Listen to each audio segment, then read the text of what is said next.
Hello from சரண். நாங்கள் இப்போ எங்கே போயிட்டுருக்கோன்னா பனங்கிழங்குக்காக பனம்பழம் பொறுக்க போயிட்டுருக்கோம். பனைமரம் எல்லாம் ஒரே லைனில் எவ்வளோ பிரம்மாண்டமாக இருக்குது பாருங்களேன். கிடைக்கவே இல்லை, எங்கேயாவது ஒன்று ரெண்டு இருந்துச்சு. பனம்பழம் தானே எடுத்துக்கலாம், எங்கே போயிட போகுதுன்னு கொஞ்சம் அசால்ட்டாக இருந்தாச்சு. மினி டம்போ வச்சு 2 ஆள் போட்டு பொறுக்கி எடுத்துகிட்டு போயிடுறாங்களாம்மா. அப்படி எடுத்துகிட்டு போகிறவங்க அதை விளைய வச்சு பனங்கிழங்காக்கி விற்றுருவாங்க. எங்களுக்கு கிடைச்ச வரைக்கும் ஓகே அப்படின்னு எடுத்துகிட்டு வந்தாச்சு. இதான் ஃபர்ஸ்ட் டைம் பனங்கிழங்கு முளைக்க போடுறதெல்லாம். எப்படி வரும்னு தெரியல. பனங்கிழங்கு உருவாகி வர்றதுக்கு 3 மாதம் ஆகிடும்.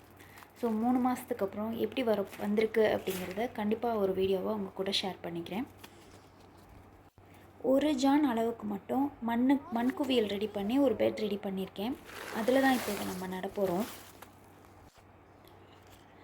இதில் பார்த்திங்கன்னா நான் பனம்பழத்தை வெட்டலை.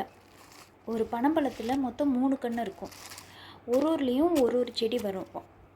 ஸோ அதை தனித்தனியாக பிரிக்கிறதுக்காக நான் இந்த மாதிரி கட் பண்ணுற மாதிரி ப்ரெஷர் கொடுக்கும்போது அது தனித்தனியாக பிரிஞ்சு வந்துடும்.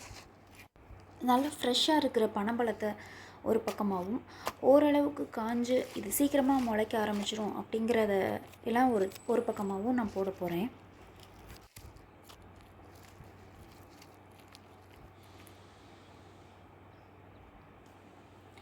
பனங்கிழங்கு விதை போடுறதுக்கு ரொம்ப ஆழமாகவும் இல்லாமல் நம்ம ரெடி பண்ண வச்ச பெட்டு மேலே ஒரு சின்ன வாரி மாதிரி பறித்து அதில் தான் ஒரு பனங்கொட்டையும் வைக்கணும். இது எந்த பக்கம் திருப்பி வைக்கணும் அப்படிங்கிறது எனக்கு சுத்தமாக தெரியல, எந்த ஐடியாவுமே இல்லை. ஏன்னா தேங்காய்லாம் ஒரு மாதிரி முளைக்கும், பனங்கொட்டை எப்படி முளைக்கும்னு எனக்கு பெருசாக ஐடியா இல்லை. ஸோ அதை அப்படியே கமுத்து வச்சிட்டேன். கமுத்து வச்சு அது மேலே ரொம்ப ஆழமாகவும் மண் போட்டு மூடலை, மேலால் லைட்டாக நிறவி விட்டுருக்கேன். ஆனால் இப்படி நிறவி விடுறதுலேயுமே பார்த்திங்கன்னா தண்ணி விட்டால் அப்படியே மண் உள்ளே இறங்கிரும். பட் பனங்கொட்டை மட்டும் பார்த்திங்கன்னா எப்படி இருந்தாலும் முளைச்சிக்கும் அப்படின்னு சொன்னாங்க. ஸோ அந்த நம்பிக்கையில் தான் தைரியமாக போட்டு வச்சுருக்கேன். இது டெய்லியுமே தண்ணி ஊற்றணுமா. கிட்டத்தட்ட 1 மாதத்துக்கு பார்த்திங்கன்னா இதில் டெய்லியுமே தண்ணி விடணும். அதுக்கப்புறம் 1 நாள் விட்டு 1 நாள், 2 நாளைக்கு ஒரு முறை, 3 நாளைக்கு ஒரு முறை கூட விடலாம். மண்ணை குவிச்சு பெட் ரெடி பண்ணுறோம் இல்லையா, அந்த பெட் எந்த அளவுக்கு உயரமாக இருக்கும் அந்தளவுக்கு நாளைக்கு பனங்கிழங்கு விளைஞ்சதுக்கப்புறமே நமக்கு பறித்து எடுக்கிறது ரொம்ப ஈஸியானதாக இருக்கும். நான் எல்லாமே போட்டுட்டேன். தண்ணி விடும்போது பார்த்திங்க அப்படின்னா பனங்கிழங்கு அப்படியே அந்த பனம்பழம் அப்படியே மேலே தெரிகிற மாதிரி பறிச்சிட்டு வருது. அதே மாதிரி நான் விடுற தண்ணியும் பார்த்திங்கன்னா சைடில் கீழே போயிடுது. ஸோ அப்படிலாம் கீழே போகாமல் எக்ஸ்ட்ராவாக வர தண்ணியெல்லாம் வீணாகாமல் இருக்கிறதுக்கு சைடில் ஒரு சின்ன கரை மாதிரி நான் கட்டியிருக்கணும். கட்டலை. அப்போது இப்போ இந்த தண்ணி ஊற்றுறப்ப கட்டலை. அதுக்கப்புறம் தான் பார்த்திங்கன்னா அது மேலே மறுபடியும் கொஞ்சம் கொஞ்சமாக மண் கொட்டி ஒரு குட்டி கரை மாதிரி நம்ம ஊற்றுற தண்ணி வெளியில் போகாத மாதிரி ஒரு சின்ன கரையாக கட்டியிருக்கேன்.